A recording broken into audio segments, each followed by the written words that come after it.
سید نصیر الدین نصیر رحمت اللہ علیہ فرماتے ہیں کہ تصور میں میرے جب چہرہ خیر الانام آیا، سبحان اللہ، سبحان اللہ ضرور کہیے کہ تصور میں میرے جب چہرہ خیر الانام آیا، جبیں خم ہو گئی لب پر درود و سلام آیا، اور سرے کوثر نہ کیوں اترائیں ان کے چاہنے والے، سرے کوثر نہ کیوں اترائیں ان کے چاہنے والے، یہ کیا کم ہے کہ ان کے ہاتھ سے ہاتھوں میں جام آیا۔ سبحان اللہ۔ اور امامت کا تسلسل تو دیکھیے، کوئی اس گھرانے میں امامت کا تسلسل دیکھیے، کوئی اس گھرانے میں حسین ابن علی بعد حسن بن کر امام آیا، اور تیری آمد بھی کیا آمد ہے، تیری آمد بھی کیا آمد ہے، جس آمد کے صدقے میں ہدایت کی کتاب اتری، شریعت کا نظام آیا۔ اور مزہ جب ہو، مزہ جب ہو، مزہ جب ہو کہ باپ خلد پر جس دم نصیر آئے، باپ خلد جنت کے دروازے کو کہتے ہیں، مزہ جب ہو کہ باپ خلد پر جس دم نصیر آئے، کہے رضوان راستہ دو محمد کا غلام آئے۔ جے مچھی جئی میں پریم دے دریا تیرا ہوں، سبحان اللہ، تس ملے جے مچھی جئی میں پریم دے دریا تیرا ہوں، اور ایک پھیرا تیرے دردہ مینو لکھ بہشتی سیرا ہوں، اور مقدی گل نصیر آکھے، مقدی گل نصیر آکھے، پے پے تیریاں پیرا ہوں، رکھی کول تے درد ماری نہ پاویں بس غیرہ ہوں۔ حق نصیر، نصیر، حق نصیر۔ اور ایک اور پنجابی کی ربائی آپ فرماتے ہیں کہ حسن تے ناز دے شاہکارا رب دیا تینوں رکھا ہوں، سبحان اللہ، حسن تے ناز دیا شاہکارا رب دیا تینوں رکھا ہوں، منہوں بولے موتی رولے دل کھس لے گیا اکھا ہوں، جے نصیر نو تو چھڑیا رل جاسی وانگو ککھا ہوں، اس نو تیرے جا نہ کوئی اس جا تینوں لکھا۔ سبحان اللہ، سبحان اللہ۔ میں حضور قبلہ پیر سید غلام نظام الدین جامی گیلانی صاحب کو ان مدح خانی نہیں، یہ حقیقت ہے لوگوں، کہانی نہیں، میرے پیر کا کوئی بھی ثانی نہیں، وہ جو بولے تو موتی کہیں رول دے، وہ جو بولے تو انتہائے دی کھول دے، علم جس کا محمد کی خیرات ہے، دین جس کا محمد کی بس ذات ہے، اور وقت آنے تو دو دیکھ لینا یہاں، ہاں جگر ان اندھیروں کا کٹ جائے گا، اس وطن کی فضائیں مہک جائیں گی، فیض عشق محمد کا بٹ جائے گا، اور آقا کے نعروں کی گونج میں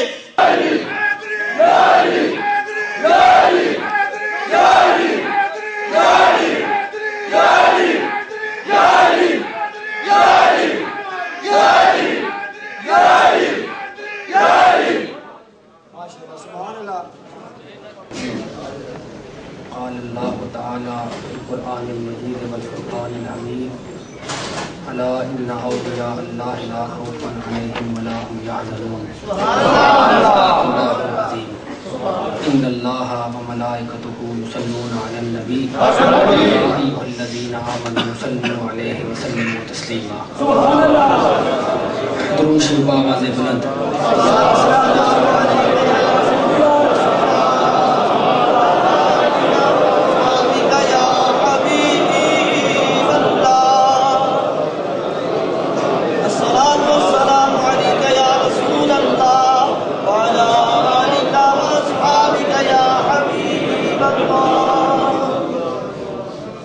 حاضرین ذی قدر و ذی منزلت،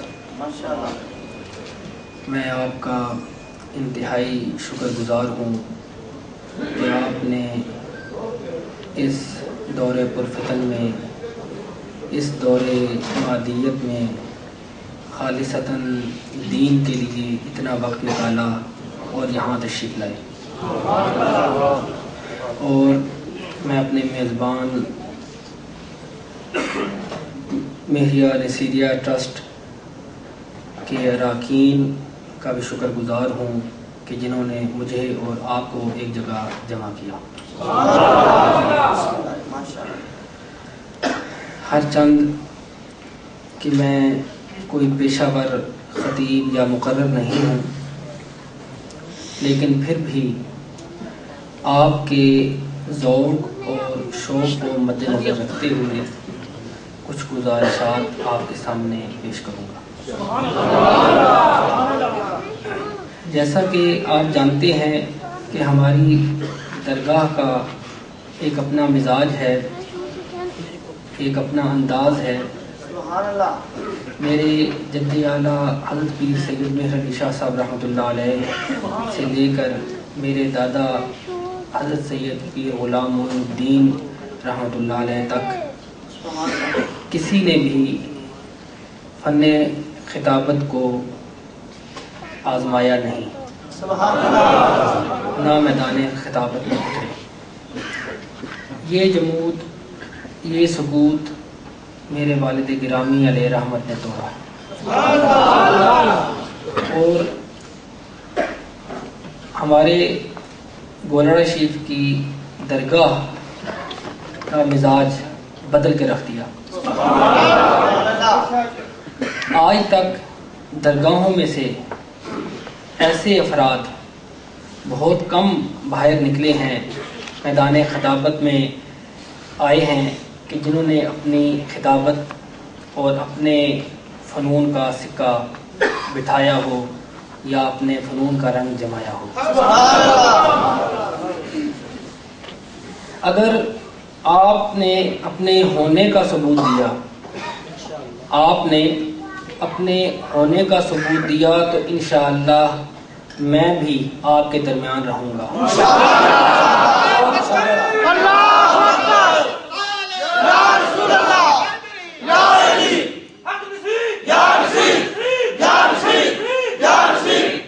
اگر آپ نے اپنے ہونے کا ثبوت دیا تو میں بھی آپ کے درمیان رہوں گا، اور اگر آپ نے سونے کا ثبوت دیا، اگر آپ نے سونے کا ثبوت دیا تو میں بھی آپ کے ساتھ سو جاؤں گا۔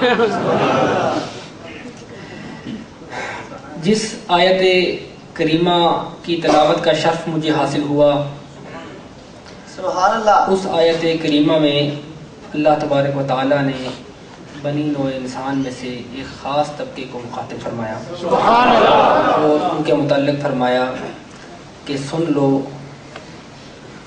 لو یقینی امر ہے، تحقیق شدہ بات ہے کہ اولیاء اللہ کو کوئی خوف نہیں اور نہ وہ غمگین ہوں گے۔ آج ویسے بھی یکم سفر ہے، سفر کی یکم ہے، سفر یکم ہے نا، اور یہ مہینہ تو ویسے بھی اولیاء کرام کے ساتھ مخصوص ہے۔ جس آیت کریمہ کی تلاوت کا شرف میں نے حاصل کیا، اس آیت میں بھی اللہ تبارک و تعالی نے انہی اولیاء امت کو اپنا مخاطب بنایا اور ان کے متعلق ہمیں بتایا کہ انہیں کسی قسم کا کوئی خوف یا ملال نہیں ہوگا، وہ بالکل پرسکون ہوں گے۔ اب ویسے مفسرین نے، محدثین نے، بلغاء نے، فصحاء نے، مناطقہ نے، فلاسفہ نے اپنے اپنے انداز سے، اپنی اپنی علمی استعداد کے مطابق اس آیت کریمہ کی تفسیر کی، لیکن جس تفسیر سے کچھ اقتباسات آپ کے سامنے میں پیش کروں گا، وہ تفسیر عارف باللہ حضرت ثناء اللہ بانی پتی علیہ رحمت کی ہے۔ سبحان اللہ، سبحان اللہ۔ کیونکہ جو جامعیت، جو دلکشی مجھے اس تفسیر میں محسوس ہوئی، وہ بقایا تفاسیر میں اس حد تک نہیں تھی۔ آپ فرماتے ہیں کہ ولیٌ قاموس میں نزدیکی اور قریبی کے معنی کے لیے مستعمل ہے۔ ولیٌ قریبی اور نزدیکی کے معنی میں مستعمل ہے۔ اس سے اسم ہے ولی، ولیٌ،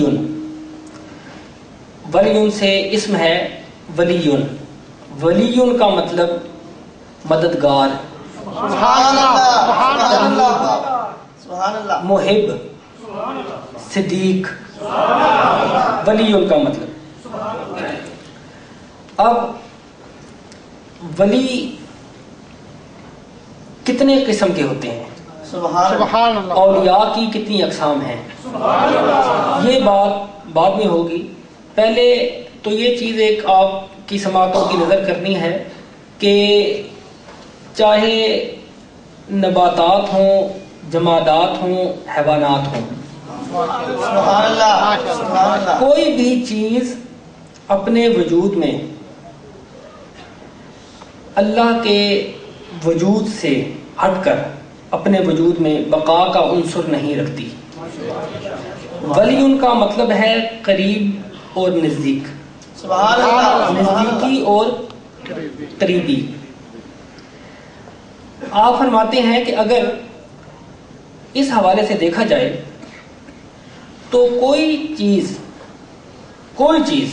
انسان بعد کی بات ہے، جمادات، حیوانات اور نباتات، یہ بند کر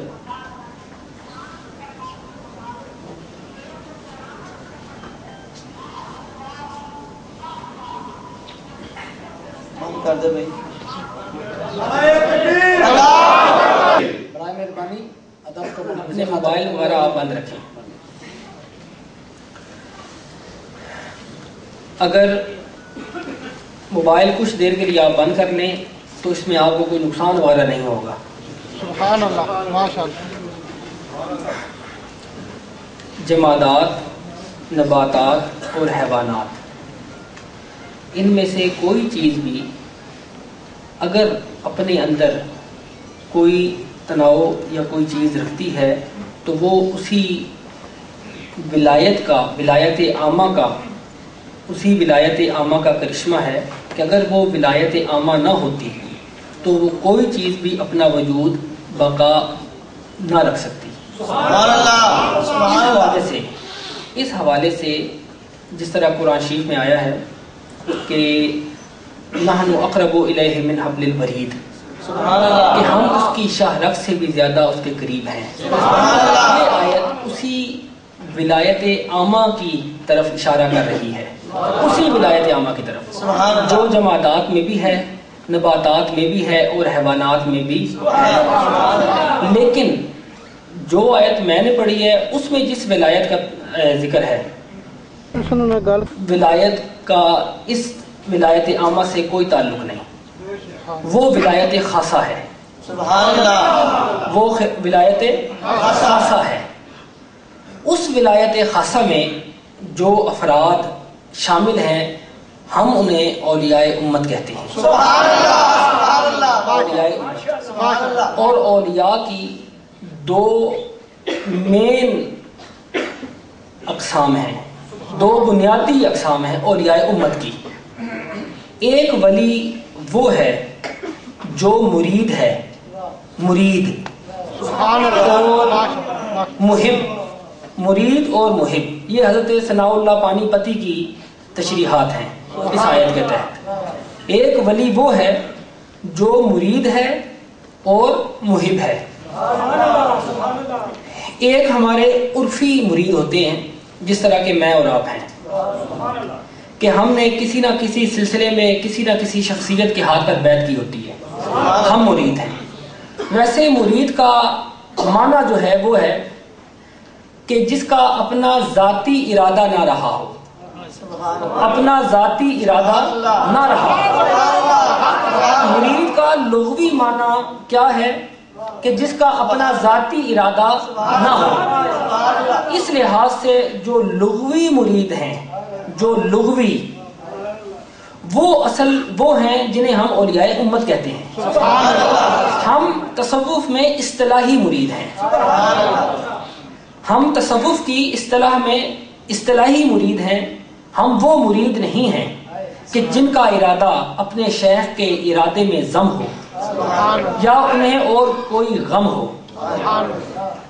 ان کا اپنا ارادہ، کوئی ارادہ ان کا اپنا نہیں ہوتا. ان کا ہر ارادہ اپنے شیخ کے ارادے میں ضم ہوتا ہے، لیکن ہمارا ارادہ اپنے شیخ کے ارادے میں ضم نہیں. اسی میم پر اگر آپ زبر ڈال لیں، اسی میم پر اگر آپ زبر ڈال لیں تو اسے پڑھیں گے ہم مرید. اور مرید کا مطلب ہے سرکش باغی. سرکش باغی یہ پیش اور زبر کا فرق ہے. اگر پیش پڑ جائے تو اولیاء امت میں سے انہیں ہم شمار کر لیں گے, اور اگر یہ زبر پڑ جائے تو ہم جیسے ناکارہ. نعرہ تکبیر, نعرہ رسالت, نعرہ حیدری, مستانہ عالیہ گولڑا شریف. اب میں جس ولی کا ذکر کر رہا ہوں سبحان اللہ, وہ محب ہے, مرید ہے. حدیث میں آتا ہے کہ اللہ تعالیٰ فرماتے ہیں کہ جس وقت ایک مسلمان نفلی عبادات میں خشوع و خضوع کے بعد میری طرف بڑھتا ہے, ایک خاص مقام پر جس وقت وہ آ جاتا ہے, اس وقت میں اس سے محبت کرنے لگتا ہوں. میں اس سے محبت کرنے لگتا ہوں, اور جس وقت میں اس سے محبت کرنے لگتا ہوں تو اس وقت اس کے کان بھی میں بن جاتا ہوں, اور اس کی آنکھیں بھی میں بن جاتا ہوں. وہ میری آنکھوں سے دیکھتا ہے اور میرے کانوں سے سنتا ہے. اس وقت اسے یہ ضرورت نہیں رہتی کہ وہ اگر اپنے مریدین سے رابطہ کرنا چاہے یا ان کی کوئی بات سننا چاہے تو اس کے لیے یہ چیز ضروری نہیں ہوتی کہ وہ مرید اس کی محفل ہی میں موجود ہو. اس وقت وہ مرید اس کے جس جگہ, وہ اپنے جس جگہ بھی ہو, اگر وہ صدقے دل سے اپنے پیر کو, اپنے اس شیخ کو پکارے گا تو چونکہ شیخ کے کان اب اس کے نہیں رہے یا اس کی بصارت اپنی نہیں رہی. یہ خدا داد سماعت ہے اور خدا داد بصارت ہے. تو جس وقت وہ اس کے اپنے نہیں رہے تو اب وہ خدا داد سماعت کے تحت اس مرید کی آواز وہیں بیٹھے سن لے گا, اور اس مرید کا حال اس پہ وہیں بیٹھے منکشف ہو جائے گا, کیونکہ اس کی اپنی بصارت نہیں ہے. اب بصارت بصیرت میں تبدیل ہو گئی ہے, اب بصارت بصیرت میں تبدیل ہو گئی. تو اس وقت اس کا اپنا کوئی فعل اپنا نہیں رہتا. اس سے بڑھ کر, اس سے اگلا درجہ ایک وہ اولیاء امت ہیں کہ جنہیں محبوب اور مراد کہا جاتا ہے. محبوب اور مراد, محبوب اور مراد جو ہیں اولیاء امت, ان اولیاء امت کے بارے میں اللہ تبارک و تعالیٰ نے فرمایا کہ جس وقت میں ان سے محبت کرتا ہوں, سبحان اللہ, جس وقت ان سے محبت, اللہ تعالیٰ جب ان سے محبت کرتا ہے تو جبرائیل علیہ السلام کو اپنی بارگاہ میں حاضر ہونے کا حکم دیتا ہے کہ اے جبریل میری بارگاہ میں حاضر ہو. سبحان اللہ. جس وقت جبریل اللہ رب العزت کی بارگاہ میں حاضر ہوتا ہے تو اللہ اسے حکم دیتا ہے کہ میں فلاں شخصیت سے, فلاں شخص سے, فلاں آدمی سے, فلاں انسان سے محبت کرتا ہوں, تو بھی اس سے محبت کر. جبریل کو وہ حکم دیتا ہے کہ تو بھی اس سے محبت کر. جس وقت جبریل کو وہ حکم ملتا ہے اس پر اس ولی کی اس کی محبت فرض ہو جاتی ہے, واجب ہو جاتی ہے. وہ نچلے آسمانوں پر آ کر اپنے ماتحت ملائکہ کو اللہ تبارک و تعالیٰ کا یہ حکم سناتا ہے کہ اللہ نے فلاں شخص کی محبت مجھ پر واجب کر دی ہے, اب اس شخص کی محبت میں تم پر واجب کرتا ہوں. تم سب بھی اس سے محبت کرو, تم سب بھی اس سے محبت کرو, کیونکہ اللہ تبارک و تعالیٰ اس سے محبت کرتا ہے. اور جس وقت وہ تمام ملائکہ اس کے ساتھ محبت کرتے ہیں, اپنی ایک ہماری یہ محفل ہے, ملائکہ کی بھی اپنی محافل ہوتی ہے. جس وقت وہ اپنی محافل میں اس ولی اللہ کا ذکر کرتے ہیں, اس کا نتیجہ کیا نکلتا ہے کہ اس روئے زمین پر بنی نوع انسان میں اس کا تذکرہ عام ہو جاتا ہے، سبحان اللہ، اس کا تذکرہ عام ہو جاتا ہے، ہمارے دلوں میں اس ولی کا گھر بن جاتا ہے، ہم اٹھتے بیٹھتے اس ولی کا ذکر کرتے ہیں۔ سبحان اللہ، یہ جو محبت ہے یہ اللہ کی طرف سے ہمیں ودیت کر دی جاتی ہے، سبحان اللہ، اس میں ہمارا کوئی اپنا ذاتی عمل کارآمد نہیں ہوتا، کوئی بھی ذاتی عمل اس میں ہمارا، ہم اسے بروئے کار کوئی ذاتی عمل کو ہم نہیں لا سکتے، یہ صرف ودیت کرتا ہے۔ سبحان اللہ، ماشاء اللہ، اور ایسے ہی اولیاء امت میں ہم نام لے سکتے ہیں تاجدار بغداد کا، حضرت شیخ عبد القادر جیلانی رضی اللہ تعالیٰ عنہ، حضرت داتا علی حجویری کا، حضرت پیر مہر علی شاہ صاحب اللہ اکبر، یا رسول اللہ،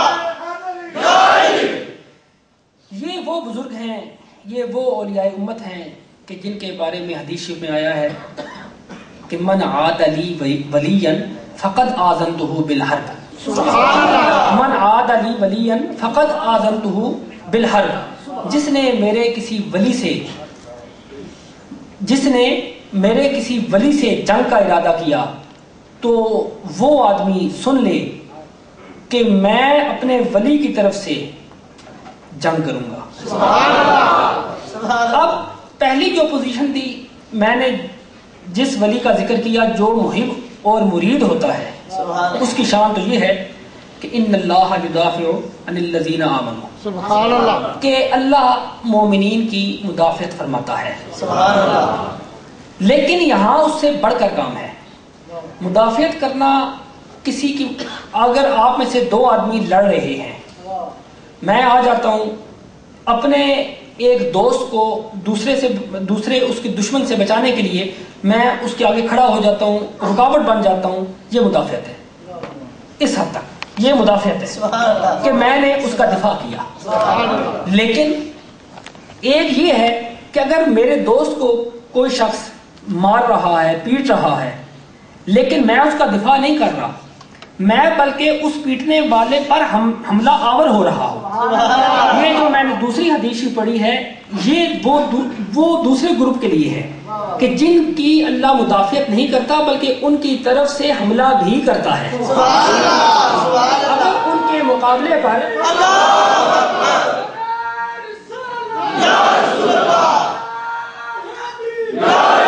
اگر ان کے مقابلے پر کوئی آ جائے تو اس کی مدافعت بھی نہیں کرتا بلکہ ان پر حملہ بھی کرتا ہے۔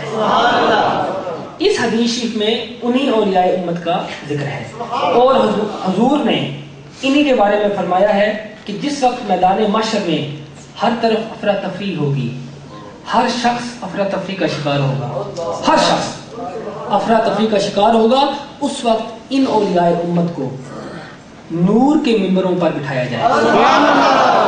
یہ نہ نبی ہوں گے